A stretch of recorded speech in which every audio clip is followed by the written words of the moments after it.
நான் அன்பு டெய்லர் ஆனந்த். இந்த மாதிரி ஷோகேஸ் நமது பழசாக இருந்தது.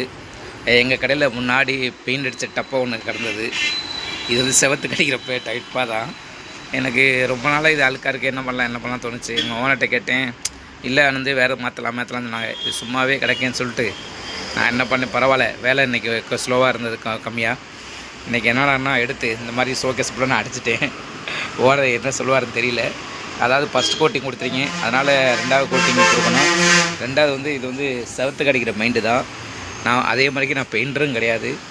சும்மா அழுக்காக இருக்கே, இந்த மாதிரி இருக்குது பார்த்தீங்களா, உள்ளக்க எப்படி இருக்குன்னு பழசாக இருக்கே, எடுத்து அடிப்போம் அப்படின்னு சொல்லிட்டு எடுத்து அடிச்சிருக்கேன். நல்லாயிருக்கும், பார்ப்போம். முடிஞ்சளவுக்கு நம்ம ஏதாவது ஒன்று செய்யணும் இல்லையா. நம்ம விஜய் என்ன சொல்லியிருப்பார்ல மின்சாரம் படத்தில், அது நீங்கள் ரோடு போட்டால் நான் கோடு போடுவேன், சாரி நீங்கள் கோடு போட்டால் நான் ரோடு போடுவேன். அதாவது நீங்கள் எதை கொடுத்தாலும் நம்ம செய்யணும் அப்படின்ற ஒரு இது தான், நம்பிக்கை தான். நன்றி. மீண்டும் உங்களிடம் சந்திக்க உங்களிடம் உங்கள் அன்பு டெய்லர் ஆனந்த்.